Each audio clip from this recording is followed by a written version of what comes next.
सास बनने जा रही लक्ष्मी को उसके रिश्तेदारों ने अच्छे से समझा दिया था। दीदी देखो, सास बनना आसान नहीं है। कहने को बहू आ जाती है, लेकिन सारे घर में हक ऐसे कर लेगी जैसे तुमने तो इतने साल से घर के लिए कुछ किया ही ना हो। और नहीं तो क्या, मेरी वाली ने तो घर का नक्शा ही चेंज करवा दिया था। कहती है खिड़की यहाँ नहीं वहाँ करो, दरवाजा इस दिशा से खोलो और न जाने क्या क्या। अरे बताओ, 20 साल से क्या मैं गलत खिड़की दरवाजे के साथ रह रही थी? तभी वहाँ बेटी आ जाती है। हाँ माँ, और पक्का भाभी आने के बाद तो मेरा हाल बुरा ही होना है। तुम हर बात पर मुझे इग्नोर करोगी। हे भगवान, इतना सब कुछ होता है बहू के आ जाने पर, मुझे तो पता ही नहीं था। अरे एक हमारा जमाना था। अरे हमारा जमाना तो भूल ही जाओ कि सास के हाथ में कमान होती थी और हम कठपुतली। जीवन भर कठपुतली ही रहना है, पहले सास की और अब बहू की। खैर, मुर्गे की अम्मा कब तक खैर मनाती। हो जाती है बेटी की शादी और घर आ जाती है प्यारी सी पल्लवी। माँ जी चाय लीजिए। सास जो कि पहले से डरी हुई थी, हाँ लाओ लाओ। लेकिन चाय पीते ही थू, अरे इसमें किरकिरा सा क्या है? चाय में चीनी तो है ही नहीं। माँ जी वो ये बता रहे थे कि आपको शुगर की बीमारी है, तो मैंने चीनी की जगह गुड़ का पाउडर डाला है, वो शुगर के लिए ठीक रहेगा। सास गुस्से से लाल हो जाती है। अरे नहीं नहीं, मैंने जीवन भर चीनी की ही चाय पी है, तो मैं तो चीनी वाली ही चाय पीऊंगी। तुम आई और मैं नियम बदल दूं? ऐसी सास नहीं हूं मैं, समझी? पल्लवी को समझ में नहीं आता कि सास को हो क्या गया है। अरे माँ जी हुआ क्या है, आप तो भड़क गई। तभी वहाँ ननद आ जाती है। तो आप काम ही ऐसा कर रही हैं ना भाभी? अरे भाई मैंने क्या किया, शुगर के पेशेंट को चीनी नहीं पीनी चाहिए तो मैंने चाय में चीनी नहीं डाली। इसमें मुझे तो नहीं लगता कि मैंने कुछ गलत किया। भाभी पहली बात ये कि जबान चलाने की जरूरत नहीं है, क्योंकि हम लोगों को भी बोलना आता है।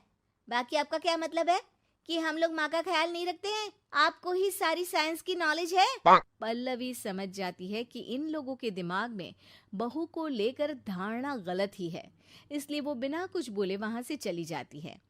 थोड़े दिनों बाद जब पल्लवी ड्राइंग रूम के पर्दे बदल रही थी, पंछी पन्नू उड़ती फिरूं मस्त गगन में, आज मैं आजाद हूँ दुनिया के चमन में। वाह जी वाह, आजाद होना तो अच्छी बात है, लेकिन हम लोग भी गुलाम नहीं है। ये पर्दे किससे पूछकर बदले जा रहे हैं, जरा बताओगी? अरे सासू माँ, जब से आई हूँ सोच रही थी कि पर्दे ठीक नहीं है। पता है पर्दे इतने हल्के हैं कि दिन में बाहर से पूरा घर दिखता है, लोग झांकते हुए रास्ते से निकलते हैं, ये मुझे अच्छा नहीं लगता है। अरे वाह जी वाह, 5 साल से तो ये पर्दा लगा है, तब तो लोगों ने झांका नहीं। आज तुम आई हो तो लोग घर में झांकने लग गए, क्यों? अरे भाभी, आपको ये तो नहीं लगता कि आप हीरोइन जैसी दिखती हो या इतनी सुंदर हो कि लोग आपको झांक झांक कर देखते रहें? मैं भी रहती हूँ इस घर में, लेकिन मजाल है। पल्लवी सर पर हाथ रख लेती है, पर्दे लगाकर पुराने पर्दों को हटा देती है और निकल जाती है। देखा माँ, इसे कहते हैं मनमर्जी। आपने मना किया, फिर भी भाभी ने पर्दे हटा ही दिए। ठीक है बेटा, शुक्र करना पर्दे ही हटाए हैं। अरे कहीं किसी दिन ये हमें ही ना हटा दे। ऐसे कैसे हटा देंगी, हम क्या पर्दे हैं? दिन बीतते हैं और एक दिन सास और ननद वॉक पर निकली होती है कि पड़ोसन। क्या बात है, आजकल तो आप लोगों की कोई खोज खबर ही नहीं है। तरस गए हम लोग तो। अरे नहीं नहीं, बस घर पर ही रहते हैं पहले जैसे। पहले भी तो इतनी ही खोज खबर थी ना। अरे नहीं नहीं, पहली की बात और थी। और बताओ बेटा, बॉयफ्रेंड से चक्कर चल रहा है कि खत्म हो गया? पहले तो पर्दे से दिख जाता था कैसे तुम सारा दिन टेलीफोन पर लगी रहती थी, कभी शर्माती कभी रोती। अब तो पर्दे भी मोटे लगा लिए तो कुछ ठीक से दिखाई भी नहीं देता। हाँ? नहीं, मतलब कोई ना, होता है इस उम्र में। और बताओ बहन जी, बेचारी बहू से तो पहले रोज तानेबाजी होती थी आपकी। रोज देखती थी कैसे उस पर आप दोनों मिलकर बरसा करती थी। अब ठीक है ना वो? चल बेटा, ये औरत तो पागल हो गई है। अरे पागल नहीं, आदत हो गई थी। जब मन उबा तो आपकी खिड़की से झांक लिया करती थी। अब कुछ दिखाई नहीं देता तो। सास और ननद घर आती है, जहाँ बहू पर्दों को बदलने के लिए खड़ी होती है। अरे ये क्या कर रही हो? आपने ही कहा था ना पर्दे बदल देना। अब उस दिन तो उतारे थे, सोचा धोकर लगाऊंगी, आज सूख गए हैं तो लगा देती हूँ। तभी ननद चिल्लाती है, अरे नहीं नहीं भाभी, ठीक है, ये पर्दे रहने दो। वो पर्दे कम, सीसीटीवी ज्यादा थे पड़ोसियों के लिए। समझ में आ गया अब आपको? हाँ हाँ, आ गया। अब जरा चाय तो बना कर ला दे। पल्लवी सास को चाय लाकर जैसे ही देती है, चाय पीकर सास झूमने लगती है और जमीन पर गिर जाती है। हाय रे भाभी, क्या मिलाकर पिला दिया माँ को, वो तो गिर ही गई। तभी बेटा डॉक्टर लेकर आता है। चेकअप के बाद डॉक्टर कहते हैं, ओ माय गॉड, इनका तो शुगर लेवल बहुत बढ़ गया है। क्या ये चीनी खाती है? हाँ डॉक्टर साहब, मैंने कई बार इनको चीनी की चाय और मीठा के लिए मना किया, लेकिन ये मानती ही नहीं। माँ को कुछ होगा तो नहीं ना? वो ठीक तो हो जाएंगी ना? अरे बहू की बात नहीं मानती तो क्या बेटी की भी नहीं मानती है ये? बेटा, आप नहीं रोकती अपनी माँ को चीनी की चाय और मीठा खाने से? बेटी क्या बोलती, उसे वो दिन याद आ जाते हैं जब उसने भाभी को इस बात के लिए भला बुरा सुनाया था। डॉक्टर के जाने के बाद, भाभी मुझे माफ कर दो, लोगों के कहने में आकर हम लोगों ने आपसे बहुत बुरा व्यवहार किया, जबकि ससुराल वालों को ये समझना चाहिए कि घर बहू का भी होता है।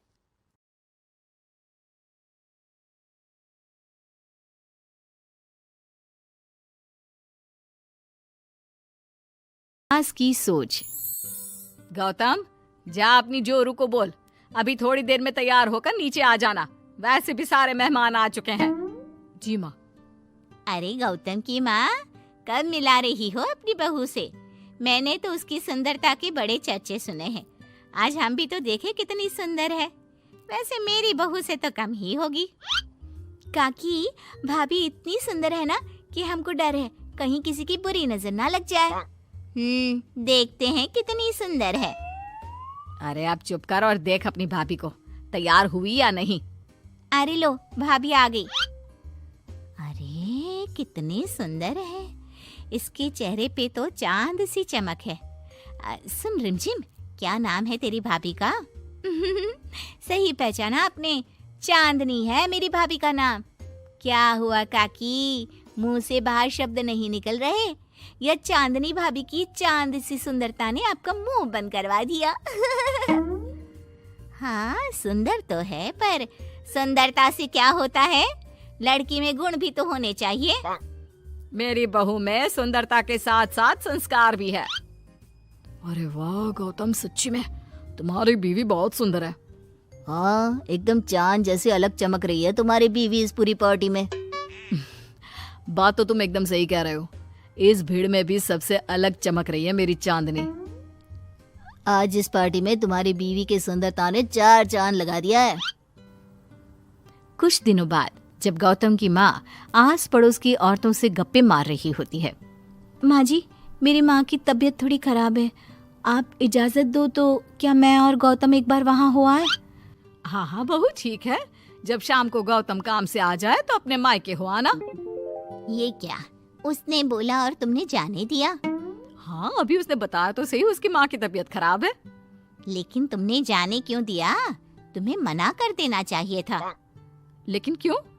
अरे तुम्हारी बहू को अभी शादी किए थोड़े ही दिन हुए हैं और वो अपने मायके जा रही है।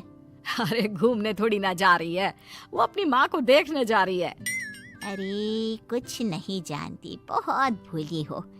ये बहुएं बस बहाने बनाती हैं अपने मायके जाने के लिए। मैं तो कहती हूँ तुम अपनी बहू पे थोड़ा ध्यान दो। एक तो तुम्हारी बहू रूप की सुंदर है, कहीं तुम्हारे बेटे को बहला फुसला ना दे। अरे लेकिन वो ऐसा क्यों करेगी? और वैसे भी वो ऐसी नहीं है, वो मेरा बहुत ध्यान रखती है। तुम ना आजकल के बच्चों को नहीं जानती। शुरू शुरू में ये सास की सेवा करना, परिवार का ख्याल रखना बहुत अच्छे से जानती है और पीठ पीछे अपने पतियों को परिवार से अलग होने की सलाह देती रहती है। क्यों बहनों, क्या मैं गलत कह रही हूँ? हाँ, वैसे बात तो सही है आपकी। और पता है, मेरी बहन की बेटी की शादी को अभी 1 महीना भी नहीं हुआ और उसका बेटा अपनी बीवी की हर बात मानता है और तो और अपनी बीवी के लिए अपनी माँ से लड़ता भी है। पूरा का पूरा अपनी जोरू का गुलाम बन गया है। तुम्हारी बहू वैसे भी इतनी सुंदर है, ऊपर से पढ़ी लिखी भी है और आजकल की पढ़ी लिखी लड़कियां अपने पति को चिकनी चुपड़ी बातों में फंसाकर अपना काम निकलवाना जानती है। हाँ, अरे हाँ, पर मेरी बहू चांदनी समझदार है। हाँ, यही तो बात है। तुम किसी के चेहरे पे देखकर उसके दिमाग में क्या चल रहा है वो थोड़ी ना बता सकती हो। और हाँ, अपनी बहू के चांद से सुंदर चेहरे को देखकर धोखा मत खा जाना। अरे जरूरी थोड़ी ना है जो इंसान चेहरे से सुंदर हो वो मन से भी सुंदर हो, क्योंकि चांद पे भी तो दाग होते हैं। थोड़ी देर बाद सभी अपने अपने घर चले जाते हैं। शाम को चांदनी और गौतम घर आते हैं। और बहू, माँ को देखाई? जी माँ जी, अब थोड़ा ठीक है। बहू, अब तुम्हारा घूमना फिरना हो गया हो तो घर के कामों में मेरा हाथ बटाओ। जी माँ जी। मेरा ये घुटनों का दर्द कभी भी शुरू हो जाता है। बहू, लगता है आज सारा काम तुझी को करना होगा। कोई बात नहीं माँ जी, काम ही तो है, काम तो होता रहेगा। आप पहले अपना ख्याल रखिए। ठीक है, अब तू इतना बोल ही रही है तो मैं अपने कमरे में आराम करने जा रही हूँ। अगले दिन सुबह जब गौतम ऑफिस के लिए निकल रहा होता है। माँ, अब कैसा है तुम्हारे घुटनों का दर्द?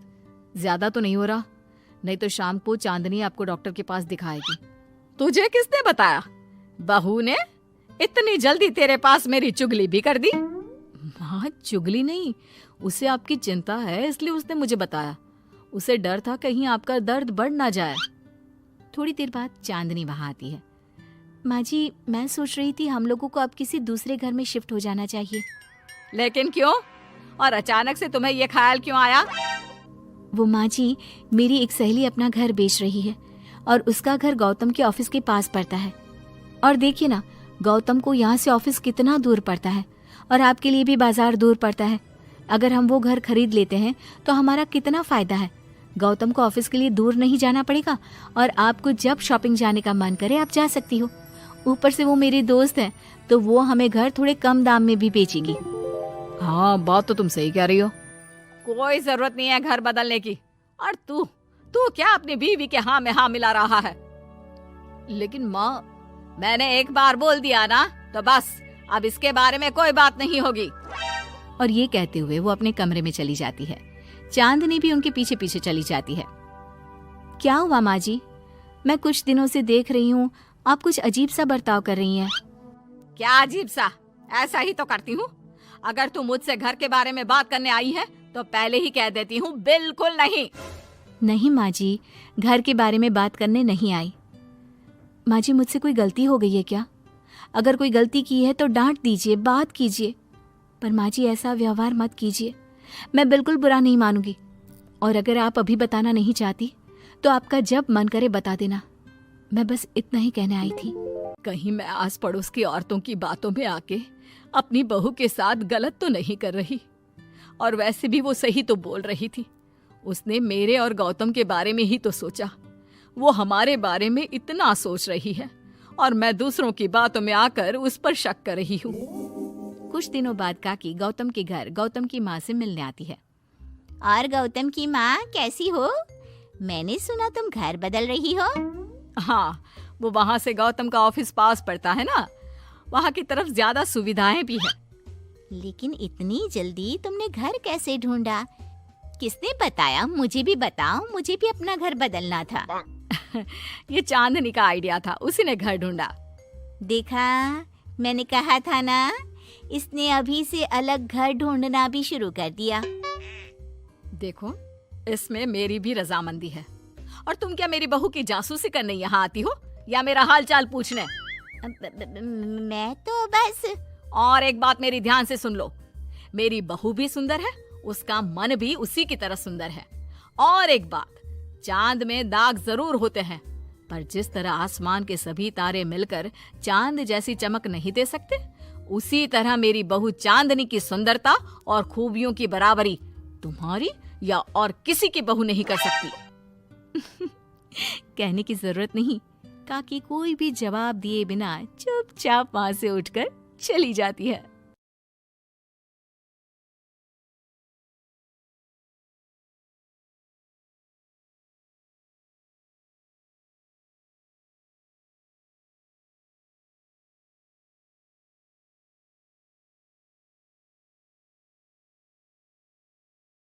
की चप्पल।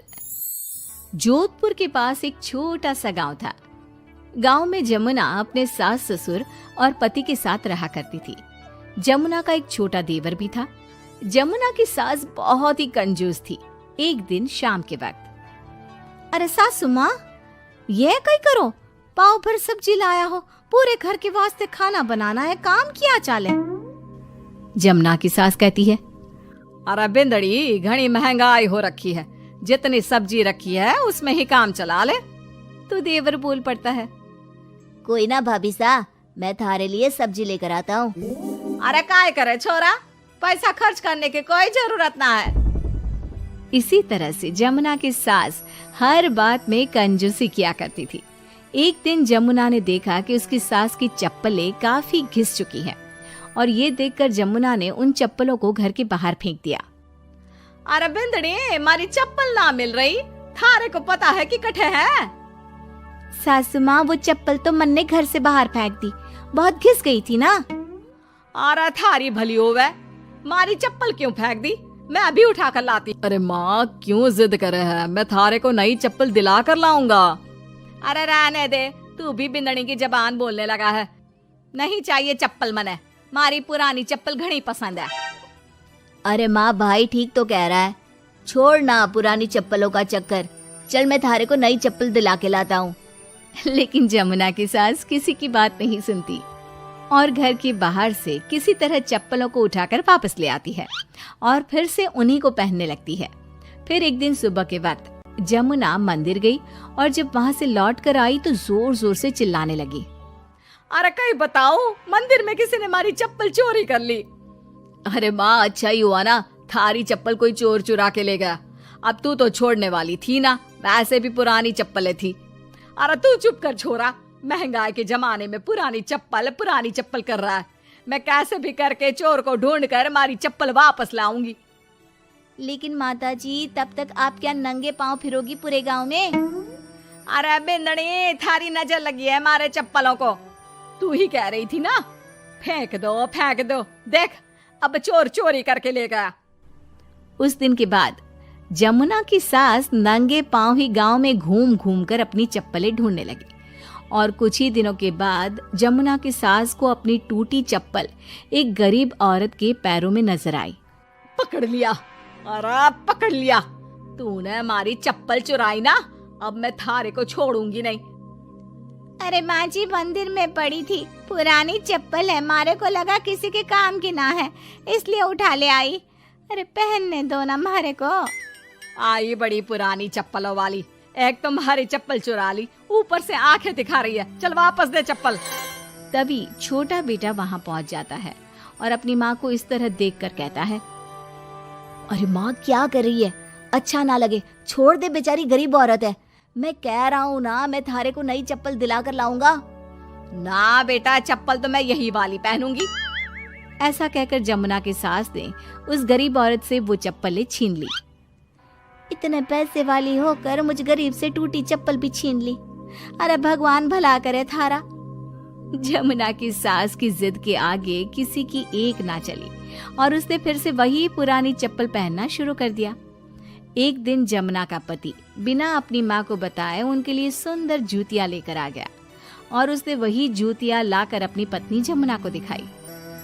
देख जमुना, माँ के वास्ते कितनी सुंदर जूतियां लाया हूँ, माँ देखेंगी तो खुश हो जाएंगी।